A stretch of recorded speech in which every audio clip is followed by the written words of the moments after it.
Suasana persaingan para caleg menjelang pemilu 2024 mulai terasa. Tampak alat peraga kampanye seperti baliho caleg sudah tersebar di berbagai sudut jalan di Kota Manado. Padahal KPU belum menetapkan masa kampanye. Komisi Pemilihan Umum atau KPU belum menetapkan jadwal kampanye menghadapi pemilu 2024. Namun alat peraga kampanye seperti baliho sudah menyebar di mana-mana lengkap dengan logo dan nomor urut bacalek. Pemandangan ini terpantau di sejumlah sudut jalan Kota Manado sejak Mei yang lalu. Padahal masa kampanye baru akan ditetapkan KPU pada akhir November mendatang. Hal ini terkesan mencuri star kampanye sebelum waktu penetapan tiba.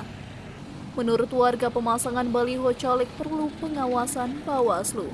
Harus ada perhatian besar juga dari Bawaslu, di mana mereka juga punya pengawasan ketat juga terhadap pemasangan baliho yang ada di pinggir-pinggir dalam menjelangnya ini pemilihan akan masa atau pemilihan politik di dalam pemerintahan. Menanggapi hal tersebut, pihak Bawaslu Kota Manado menyebut pemasangan baliho caleg disertai logo partai adalah melanggar.